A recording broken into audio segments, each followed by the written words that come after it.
नमस्कार, मैं हूं परवेश और आप देख रहे हैं द भारत खबर। शुरुआत करते हैं आज की दिल्ली की 10 बड़ी खबरों की। दिल्ली में ट्रांसफर पोस्टिंग को लेकर केंद्र के अध्यादेश के खिलाफ आम आदमी पार्टी 11 जून को रामलीला मैदान में महारैली करने जा रही है। इस महारैली में केजरीवाल और उनकी पार्टी केंद्र की मोदी सरकार को अपना दम दिखाएगी। 4 जून को दिल्ली के पार्टी के 2000 मंडलों पर महारैली की तैयारी को लेकर बैठक होगी। 5 जून को डोर टू डोर कैंपेन शुरू होगा। पार्टी नेता और कार्यकर्ता घर घर जाकर महारैली के लिए लोगों को निमंत्रण देंगे।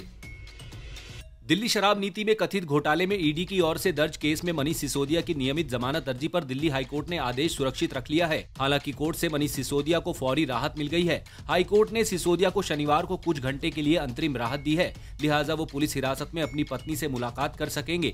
मनीष सिसोदिया ने अपनी पत्नी की खराब सेहत का हवाला देते हुए 6 हफ्ते की अंतरिम जमानत की मांग की थी, लेकिन ईडी ने अंतरिम जमानत अर्जी का विरोध किया था। दिल्ली सचिवालय से गोपनीय फाइल गायब होने की शिकायत मिलने के बाद आईपी एस्टेट थाने में एफआईआर दर्ज कर ली गई है। ये शिकायत विजिलेंस के विशेष सचिव YVVJ राजशेखर ने दी थी। पुलिस कार्यालय के आसपास लगे सीसीटीवी कैमरों की जांच कर रही है। डीसीपी संजय कुमार सैन ने बताया कि दिल्ली सचिवालय में 15-16 मई की रात को किसी ने अनधिकृत ढंग से प्रवेश कर कुछ गोपनीय फाइलों को गायब कर दिया था। साथ ही कुछ फाइलों की फोटोकॉपी भी की गई थी। उन्हें आशंका है कि कुछ सबूत या तो नष्ट कर दिए गए हैं, गोपनीयता भंग कर दी गई है या फिर चुराए हैं। जून के महीने में दिल्ली के कई इलाकों में लोगों को पानी की किल्लत का सामना करना पड़ रहा है। साउथ दिल्ली में मेंटेनेंस वर्क के चलते सोनिया विहार वाटर ट्रीटमेंट प्लांट का पंप सेट 3 जून को बंद रहेगा। इसकी वजह से इस प्लांट से सुबह 10 बजे से दोपहर 3 बजे तक पानी सप्लाई बाधित रहेगी। इसके बाद भी 3 जून की शाम से 4 जून की सुबह तक पानी की सप्लाई कम प्रेशर से होगी। राजधानी में फिर से व्यापारियों को सीलिंग की कार्रवाई शुरू होने का डर सता रहा है। व्यापारिक संगठनों का कहना है कि सुप्रीम कोर्ट की निगरानी वाली कमेटी ने फिर से सीलिंग अभियान चलाने की अनुमति मांगी है। अगर कोर्ट स्वीकृति देता है तो राजधानी में फिर से सीलिंग की कार्रवाई शुरू हो सकती है। इसको लेकर व्यापारी संगठन कड़ा विरोध कर रहे हैं।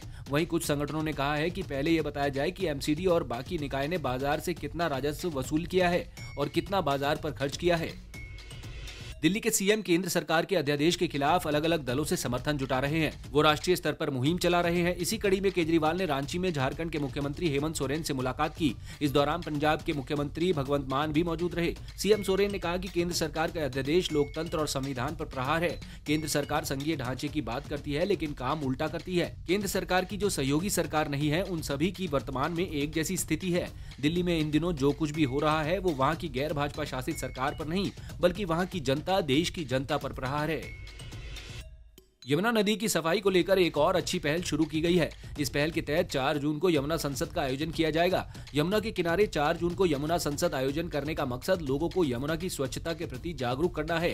कार्यक्रम के दौरान वजीराबाद से लेकर कालिंदी कुंज किनारे तक एक मानव श्रृंखला भी बनाई जाएगी, जो यमुना स्वच्छता के प्रति जन भागीदारी के संदेश को दिल्ली के जन जन तक पहुंचाएगी। दिल्ली सरकार इस बार छुट्टियों को खास बनाने के लिए 150 तरह के समर वर्कशॉप चला रही है। इसमें दिल्ली के कई स्कूलों और एकेडमिक संस्थानों की भागीदारी है। वर्कशॉप में बच्चे अपने अभिभावकों के साथ पूरे उत्साह के साथ पहुंच रहे हैं। इन कैंपों में वे पढ़ाई लिखाई, डांस, गीत, पेंटिंग और बाकी मनोरंजन गतिविधियों के साथ अपनी गर्मी की छुट्टियों का बेहतर उपयोग करने के साथ साथ पूरा लुत्फ भी उठा रहे हैं। इसे मस्ती की पाठशाला नाम दिया गया है। राजधानी दिल्ली के सभी सरकारी स्कूलों में अब 1 जून की बजाय 1 जुलाई 2023 से शिक्षकों की नई पोस्ट फिक्सेशन यानी कि PFC यानी स्वीकृत पदों की संख्या लागू की जाएगी। शिक्षा निदेशालय के अधिकारी के मुताबिक नई PFC 1 अप्रैल को लागू होनी थी, बाद में इसे बढ़ाकर 1 जून कर दिया गया था, लेकिन अब ये 1 जुलाई से लागू की जाएगी। इसे लागू करने का ऑर्डर 1 जून को जारी किया गया। दिल्ली में अब एक बार फिर से टेम्परेचर का टॉर्चर शुरू होने वाला है। मौसम विभाग का अनुमान है कि सप्ताह भर में अधिकतम पारा 40 डिग्री के पार जा सकता है।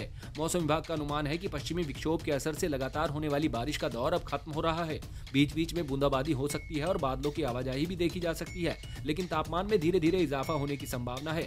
दिल्ली में इन दिनों अब सुबह के समय सूरज की तपिश ज्यादा देखने को मिल रही है।